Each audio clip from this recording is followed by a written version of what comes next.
మీకందరికీ క్రిస్మస్ శుభాకాంక్షలు తెలియపరచాలని అందరూ గ్రీటింగ్స్ చెప్తూ ఉంటారు. Christmas, happy Christmas, merry Christmas అని.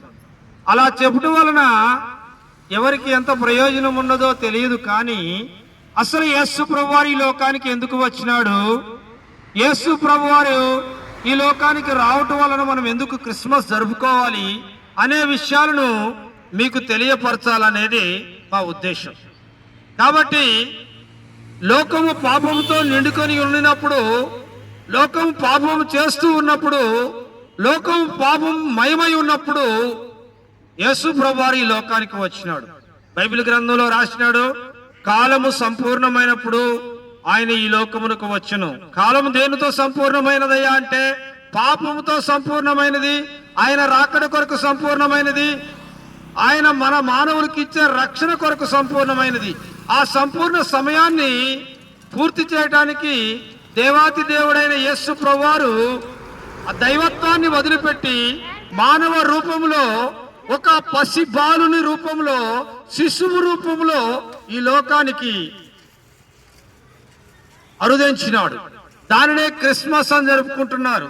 అయితే నిజమైన క్రిస్మస్ ఏమిటయ్యా అంటే యేసు ప్రభు అక్కడ బైబిల్ గ్రంథంలో రాయబడింది, ఇదిగో దావీదు పట్టణమందు నేడు మీ రక్షకుడు పుట్టి ఉన్నాడు అని. దావీదు పట్టణమందు రక్షకుడు పుట్టడమే కాదు, కానీ ప్రతి మానవుని హృదయంలో యేసు ప్రభువారు ఎప్పుడు పుడతాడో, ఎప్పుడు ఆవిర్భవిస్తాడో, ఎప్పుడు యేసు ప్రభువారి హృదయంలోనికి చేరతాడో అది నిజమైన క్రిస్మస్. నేను చెప్తున్నాను ప్రియుడా, నా జీవితంలో యేసు ప్రభువారు వచ్చిన దినమున క్రిస్మస్ జరిగినది. అది నిజమైన క్రిస్మస్. ఎప్పుడు యేసు ప్రభువారు వస్తారయ్యా? పాపములు ఉంటే యేసు ప్రభువారు నీ హృదయంలోనికి రాలేరు. మురికిగా ఉన్న ఒక పాత్రలోనికి మంచి నీళ్లను, మంచి పదార్థమును మనం పోయలేమే. ఇలాంటి హృదయం, మానవ హృదయం ఎలా ఉన్నదంటే ఘోరమైన వ్యాధి కలిగినది, గొప్ప నష్టంతో కూడుకొని ఉన్నది. ఆ హృదయంలో ఎన్నో రకమైన పాపాలు ఉన్నవి. ఈ పాపాలను పోగొట్టుటకు మనిషి కుమారుడుగా యేసు ప్రభువు ఈ లోకానికి వచ్చి ఏమి చేశాడయ్యా?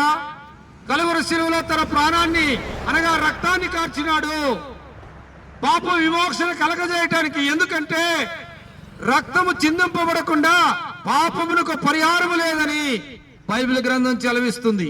ఆ రక్తము నిర్దోషమైనది, నిష్కలంకమైన రక్తము. మేకల యొక్కయో, గొర్రెల యొక్కయో, కోడల యొక్క రక్తము కాక ప్రభు అయిన యేసుక్రీస్తు యొక్క పావన రక్తము కార్చినాడు. సర్వమానవాళి పాప పరిహారార్థం రక్త ప్రోక్షణ వస్తే తద్రక్తైన పరమాత్మైన పుణ్యదాగ బలియాగహాని గ్రంథాలు ఘోషిస్తున్నాయి. ప్రియుడా, నీ పాపము పోగొట్టజాలటకు ఈ లోకంలో ఏ ఔషధము లేదు. తలస్నానం చేయాలంటే షాంపూ, ఒంటిని శుభ్రం చేసుకోవాలంటే సబ్బు, బట్టలు ఉతకాలంటే సరుపు, ఇంకేదైనా శుభ్రం చేయాలంటే ఆయా రకమైన ఔషధాలు ఉన్నవి. కానీ పాప రోగాన్ని పోగొట్టే ఔషధం ఈ లోకంలోనే లేదు ప్రియుడా.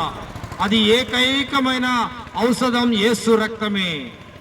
ఇక్కడ చెప్పబడే నేను కూడా యేసు రక్తంలో కడగబడి పరలోక రాజ్యం అనగా స్వర్గ రాజ్యానికి వారసునయ్యాను. అలా మీరు కూడా వెళ్ళాలని, యేసు ప్రభువారు మీ హృదయంలో కూడా ఉద్భవించాలని, మీ హృదయాల్లో కూడా పుట్టాలనే ఉద్దేశంతోనే ఈ సత్య సువార్త మీ మధ్యకు తీసుకుని వచ్చినాము.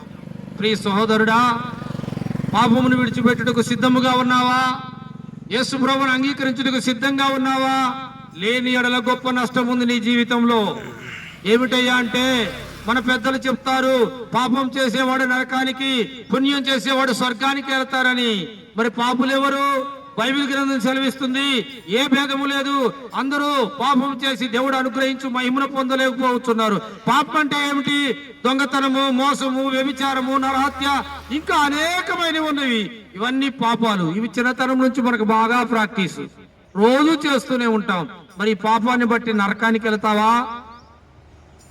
ఈ పాపాలు విడిచిపెట్టి, ఈ దుర్మార్గతను విడిచిపెట్టి, ఈ దూషణను విడిచిపెట్టి, ఇవన్నీ విడిచిపెట్టి పుణ్య మనిషిగా మారి, పుణ్యాత్ముడిగా మారి, యేసు రక్తంలో కడగబడి పావనుడవై, పావన రక్తంలో కడగబడిన పావనుడవై పరలోక రాజ్యం అనగా స్వర్గాన్ని చేరుకుంటావా? నా ప్రియుడా, నేనైతే చెప్తున్నాను, ఇక్కడ ఈ క్షణం మరణించినా నేను పరలోక రాజ్యం చేరతానని గొప్ప నిశ్చయిత నా హృదయంలో ఉన్నది. మరి నీవు మరణిస్తే నరకానికి వెళ్తున్నావా, స్వర్గానికి వెళ్తున్నావా? స్వర్గము కావాలంటే ప్రభు అయిన యేసుక్రీస్తు వారిని నీ సొంత రక్షకుడుగా అంగీకరించు. నీ పాపాలు ఒప్పుకో. ఈ దినమే, ఈ క్షణమే. రేపేమి సంభవిస్తుందో తెలియదు. ఇప్పుడు చూసిన వారు మరో క్షణము మరణిస్తున్నారు. మరణము తర్వాత నీ ప్రార్థన, నీ ప్రయాసము ఏది వ్యర్థమే. మరణము కాకముందే, నేడు సమయం ఉండగానే, ఎలుగు ఉండగానే దీపమును సరిదిద్దుకో. రేపటి దుర్దినములలో నువ్వేమీ చేయలేవు. ప్రియుడా, ఇంకా అనేకం చెప్పాలని తలంపు ఉన్నది, కానీ సమయం సంకుచితంగా ఉన్నది. కాబట్టి మీరు ఏమైనా తెలుసుకోవాలంటే సియాత్ నగర్ బేతేల్